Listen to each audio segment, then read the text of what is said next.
PM Modi को Dominica राष्ट्रमंडल के सर्वोच्च सम्मान से नवाजा गया। डोमिनिका के राष्ट्रपति सिल्वेनी बर्टन ने डोमिनिका अवार्ड ऑफ ऑनर से नवाजा। पीएम मोदी ने गयाना में भारत कैरिकॉम शिखर सम्मेलन में हुए शामिल। आपसी रिश्तों की मजबूती के लिए 7 प्रस्ताव रखे। 3 देशों की यात्रा के अंतिम चरण में गयाना पहुंचे पीएम मोदी ने गयाना के साथ अपने रिश्तों को मजबूत करने पर जोर दिया। कहा, गयाना भारत की ऊर्जा सुरक्षा में महत्वपूर्ण भूमिका निभाएगा। पीएम मोदी ने कहा, दोनों देशों के बीच लंबे वक्त की साझेदारी के लिए एक रूपरेखा तैयार की जाएगी। दोनों देश सभी समस्याओं को आपसी बातचीत और डिप्लोमेसी से सुलझाने पर सहमत हैं।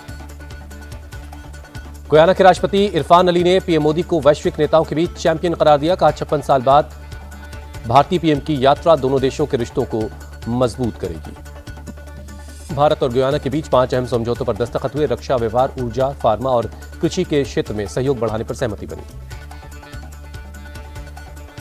पीएम मोदी ने गयाना के जॉर्ज टाउन में एक पेड़ मां के नाम मुहिम की शुरुआत की। राष्ट्रपति इरफान अली के साथ लगाया पौधा। महाराष्ट्र की 288 विधानसभा सीटों पर हुई 65.8% वोटिंग, जबकि झारखंड की 38 सीटों पर 68.45% मतदान हुआ। एग्जिट पोल्स में महाराष्ट्र में महायुति की सरकार बनने के आसार। मैट्रिज एग्जिट पोल के मुताबिक महायुति को 150 से 170 सीटें मिलने का अनुमान। वहीं एमवीए जीत सकती है 110 से 130 सीटें। चाणक्य एग्जिट पोल भी महायुति को बढ़त दिखा रहा है। 152 से 160 सीटें जीत सकती महायुति। एमवीए को 130 से 138 सीटें मिल सकती हैं। पीपल्स पल्स के एग्जिट पोल के मुताबिक महायुति को 175 से 195 सीटें आने का अनुमान। वहीं एमवीए जीत सकती है 85 से 112 सीटें। एग्जिट पोल पर महाराष्ट्र के डिप्टी सीएम देवेंद्र फडणवीस ने कहा, जब जब वोट प्रतिशत बढ़ता है बीजेपी को फायदा मिलता है। महाराष्ट्र कांग्रेस अध्यक्ष नाना पटोले ने एग्जिट पोल को नकारा। कहा, महाराष्ट्र में महाविकास अघाड़ी को 170 से ज्यादा सीटें मिलेंगी और पूर्ण बहुमत की सरकार बनेगी। महाराष्ट्र के एग्जिट पोल के बाद बोले केंद्रीय मंत्री रामदास अठावले, केंद्र और राज्य सरकार की योजनाओं को लेकर जनता ने भरोसा जताया। जनता ने विकास को लेकर महायुति को समर्थन दिया। झारखंड में इंडिया गठबंधन की वापसी का अनुमान। एक्सिस माई इंडिया के एग्जिट पोल के मुताबिक इंडिया गठबंधन को 53 और एनडीए को 25 सीटें मिल सकती हैं। वहीं मैट्रिज एग्जिट पोल में एनडीए को 42 से 47 सीटें मिलती दिख रही हैं। इंडिया गठबंधन को 25 से 30 सीटें आ सकती हैं। पीपल्स पल्स एग्जिट पोल में भी झारखंड में एनडीए की सरकार बनती दिख रही है। एनडीए को 44 से 53 और इंडिया गठबंधन को 25 से 37 सीटें मिलने का अनुमान। बीजेपी सांसद गिरिराज सिंह का एग्जिट पोल के बाद बयान। का झारखंड और महाराष्ट्र दोनों जगहों पर पीएम मोदी के नेतृत्व में डबल इंजन की सरकार बनेगी। सेंट्रल नागपुर विधानसभा क्षेत्र में वोटिंग के बाद गलतफहमी की वजह से तनाव के हालात बन गए। जोनल ऑफिसर की गाड़ी में ईवीएम होने के शक पर लोगों ने किया पथराव। जोनल ऑफिसर कुछ कागजात फोटोकॉपी करवाने बाहर निकले थे। गाड़ी में पड़ी स्पेयर मशीन को देखकर कुछ लोगों ने गाड़ी रुकवाकर नारेबाजी की। पुलिस से शिकायत की। पुलिस जांच में वोटिंग वाली ईवीएम मशीन बूथ पर मिली। आला अधिकारियों के समझाने और राजनीतिक दलों के कार्यकर्ता फिर शांत हुए। नासिक में शिवसेना उम्मीदवार सुहास कांडे और निर्दलीय उम्मीदवार समीर भुजबल के बीच झड़प। समीर भुजबल ने फर्जी वोटिंग करवाने का आरोप लगाया। बिटकॉइन स्कैम के मामले में सीबीआई का एक्शन शुरू हुआ। सीबीआई ने अमित भारद्वाज और अजय भारद्वाज समेत कई लोगों के खिलाफ एफआईआर दर्ज की है। सीबीआई ने गौरव मेहता को पूछताछ के लिए भेजा समन। सूत्रों के मुताबिक गौरव मेहता की तरफ से नहीं आया कोई जवाब। छत्तीसगढ़ पहुंची बिटकॉइन घोटाले की जांच। रायपुर में गौरव मेहता के घर ईडी की रेड। गौरव मेहता ने ही किया था घोटाले का खुलासा। बिटकॉइन मामले को नाना पटोले ने बताया ओछी हरकत। का बीजेपी हार रही है इसलिए ऐसा कर रही है। उनकी इस हरकत से हमें ही सिंपैथी मिली। नाना पटोले बोले, हमने बिटकॉइन के मामले को लेकर एफआईआर दर्ज करा दी है। बीजेपी नेताओं को मानहानि का नोटिस भेजा जाएगा जो इसमें शामिल है। यूपी उपचुनाव के दौरान जबरदस्त हंगामा हुआ। मीरापुर, सीसामऊ, कुंदरकी से मारपीट और पथराव की खबरें आई। यूपी के मीरापुर में एसएचओ का रिवॉल्वर लहराते हुए वीडियो हुआ वायरल। अखिलेश यादव बोले, मतदाताओं को धमकाने वाले एसएचओ को तुरंत सस्पेंड करे चुनाव आयोग। मीरापुर में फर्जी वोटिंग को लेकर सपा और आजाद समाज पार्टी के कार्यकर्ता भिड़ गए। भीड़ ने रोकने पर पुलिस पर पथराव किया। पुलिस ने उपद्रवियों को खदेड़ा। मीरापुर के ककरौली इलाके में एआईएमआईएम प्रत्याशी अरशद राणा और पुलिस के बीच हुई नोकझोंक। पोलिंग बूथ पर मोबाइल ले जाने को लेकर हुआ हंगामा। मुरादाबाद की कुंदरकी सीट पर भी वोटिंग के दौरान हंगामा। सपा कैंडिडेट हाजी रिजवान की पुलिस से बहस हुई। पुलिस की चेकिंग और बैरिकेड देखकर भड़क गए थे हाजी रिजवान। हाजी रिजवान ने चुनाव आयोग को चिट्ठी लिखकर चुनाव रद्द करवाने की मांग की। कहा, पुलिस की जगह अर्धसैनिक बलों की तैनाती में इलेक्शन करवाया जाए। यूपी की सीसामऊ सीट पर भारी हंगामा। बीजेपी कार्यकर्ता धरने पर बैठे। सपा कार्यकर्ता पर फर्जी वोटिंग का आरोप लगाया। सीसामऊ से बीजेपी उम्मीदवार सुरेश अवस्थी ने कहा, एसपी ने बूथ कैप्चरिंग की कोशिश की जिसकी शिकायत पुलिस से की गई है।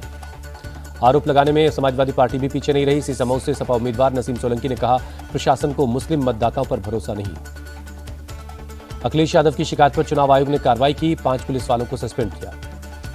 यूपी के करहल में वोटिंग के बीच दलित लड़की की हत्या हुई। बीजेपी ने आरोप लगाया कि सपा को वोट न देने पर यह मर्डर हुआ।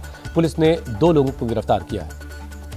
करहल में दलित लड़की की हत्या पर बोले यूपी के डिप्टी सीएम ब्रजेश पाठक, माफियागिरी और गुंडागर्दी से बाज नहीं आ रही सपा। उनके गुंडों ने एक दलित बेटी के साथ अत्याचार किया।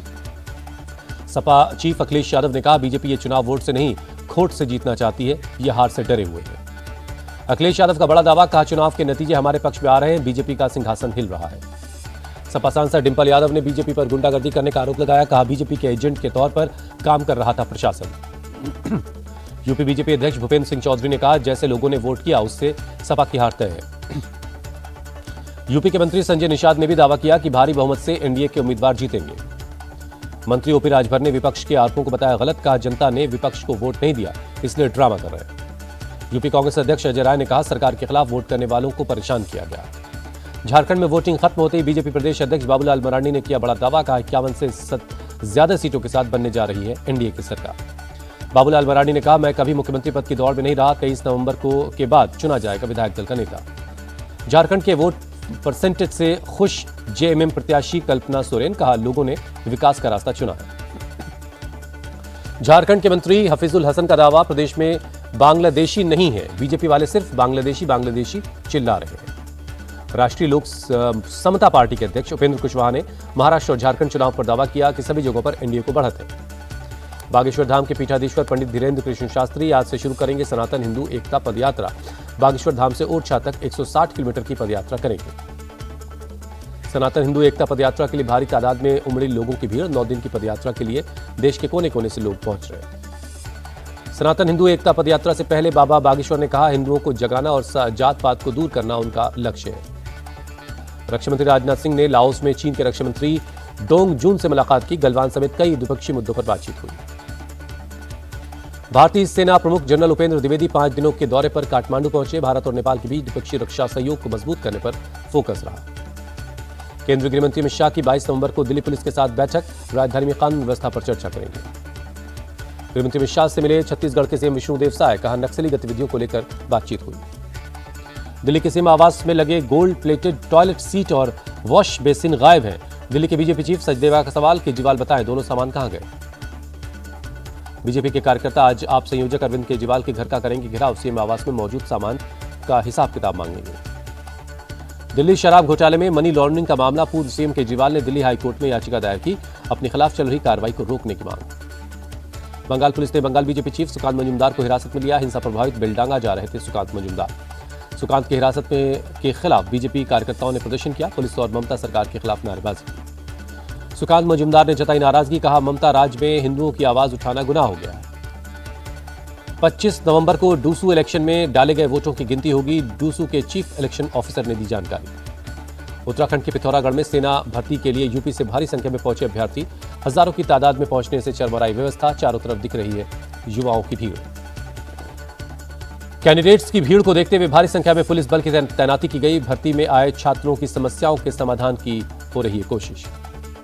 राजस्थान के बाड़मेर में सिस्टम की लापरवाही ने छीन ली 4 साल की मासूम की जिंदगी। खुला छोड़े बोरवेल में खेलते खेलते गिर गया था एक 4 साल का बच्चा। पुलिस प्रशासन की टीम ने रेस्क्यू ऑपरेशन चलाया। कैमरे की मदद से लगातार बच्चे की मॉनिटरिंग हो रही है। रेस्क्यू के बाद बच्चे को बाहर निकाला गया, लेकिन तब तक बच्चा दम तोड़ चुका था। यूपी के बुलंदशहर में पुलिस और बदमाशों के बीच मुठभेड़। बदमाश 17 नवंबर को एक महिला से 20 लाख रुपए की ठगी कर हुआ था फरार। पुलिस ने बदमाश के पास से 20 लाख रुपए बरामद कर लिए हैं। पुलिस को देख बदमाश ने फायरिंग कर दी। पुलिस की फायरिंग में बदमाश जख्मी हुआ। बदमाश पर 2 दर्जन से ज्यादा केस दर्ज है। पुलिस ने बदमाश के पास से एक तमंचा, 2 कारतूस और एक स्कूटी बरामद की। यूपी के संभल में गौ तस्कर के साथ पुलिस की मुठभेड़। पुलिस की गोली से एक गौ तस्कर घायल हुआ, 2 फरार हुए। गौकशी की खबर मिलने पर मौके पर पहुंची पुलिस तो गौ तस्करों ने फायरिंग कर दी। जवाबी कार्रवाई में एक बदमाश जख्मी हुआ। जम्मू कश्मीर के डोडा में सड़क हादसे में एक शख्स की मौत, 8 लोग जख्मी। घायलों को अस्पताल में भर्ती करवाया गया। घायलों में 2 की हालत गंभीर है। तेज रफ्तार की वजह से कार सड़क से नीचे गिर गई। हालांकि एक निर्माणाधीन बिल्डिंग में फंसने की वजह से नाले में गिरने से कार बच गई थी। पश्चिम बंगाल के सिलीगुड़ी में नॉर्थ बंगाल मेडिकल कॉलेज के छात्रों का प्रदर्शन। रैगिंग के आरोपी लड़कों का सस्पेंशन रद्द करवाने के आदेश को लेकर नाराजगी जताई। राज्य सरकार पर आरोप लगाया। कैश फॉर वोट के मामले में ईडी ने एक शख्स को गिरफ्तार किया। अहमदाबाद एयरपोर्ट से दुबई भागने की फिराक में था। दिल्ली हाईकोर्ट ने चाइनीज फोन विवो से जुड़े मनी लॉन्ड्रिंग के मामले में लावा इंडिया के पूर्व एमडी हरि ओम राय को जमानत दे दी। तमिलनाडु के कड्डूर में हादसा, तेज हवाओं की वजह से बाइक सवार युवक पर बिल बोर्ड गिरा, युवक जख्मी हो गया है। तमिलनाडु के कृष्णागिरी में कोर्ट परिसर में वकील पर चाकू से हमला, गंभीर रूप से वकील जख्मी है, अस्पताल में भर्ती करवाया गया। आरोपी ने कोर्ट में किया सरेंडर। बढ़ते वायु प्रदूषण की वजह से दिल्ली सरकार का फैसला, 50% कर्मचारी घर से काम करेंगे। केंद्रीय नागरिक उड्डयन मंत्री राममोहन नायडू ने हाई लेवल मीटिंग की, कोहरे में उड़ानों के संचालन सुनिश्चित करने की तैयारी की समीक्षा की। सीबीएसई के 10वीं और 12वीं के बोर्ड एग्जाम 15 फरवरी से शुरू होंगे। 10वीं की बोर्ड परीक्षा 18 मार्च तक होगी, जबकि 12वीं के एग्जाम 4 अप्रैल तक चलेंगे। दिल्ली के सीएम आतिशी ने सरकारी सोलर पोर्टल को लॉन्च किया, कहा 2026 तक 25% बिजली रिन्यूएबल एनर्जी से प्राप्त करने का लक्ष्य है। बीजेपी नेता अमित मालवीय ने दिल्ली सरकार के सोलर पोर्टल लॉन्च पर किया ट्वीट, लिखा ये केंद्र सरकार की योजना है जिसे दिल्ली सरकार अब लागू कर रही है। केंद्रीय मंत्री जी किशन रेड्डी ने तिरुपति बालाजी मंदिर में पूजा की, तिरुमाला तिरुपति देवस्थानम के फैसले को सही बताया। टीटीडी राज्य सरकार से मांग करेगी, बालाजी मंदिर में काम करने वाले गैर हिंदू कर्मचारियों को अपने किसी विभाग में काम दें या कर्मचारी वीआरएस लें। भारत की बेटियों का धमाल, बिहार के राजगीर में आयोजित महिला हॉकी एशियन चैंपियंस ट्रॉफी के फाइनल में चीन को 1-0 से हराया। बिहार सरकार भारतीय महिला हॉकी टीम के हर खिलाड़ी और कोच को 10 लाख रुपए का इनाम देगी, सीएम नीतीश कुमार ने किया ऐलान। हॉकी इंडिया ने विजेता खिलाड़ियों के लिए 3-3 लाख का ऐलान किया है। हर एक सहयोगी स्टाफ को भी 1.5 लाख रुपए का इनाम दिया।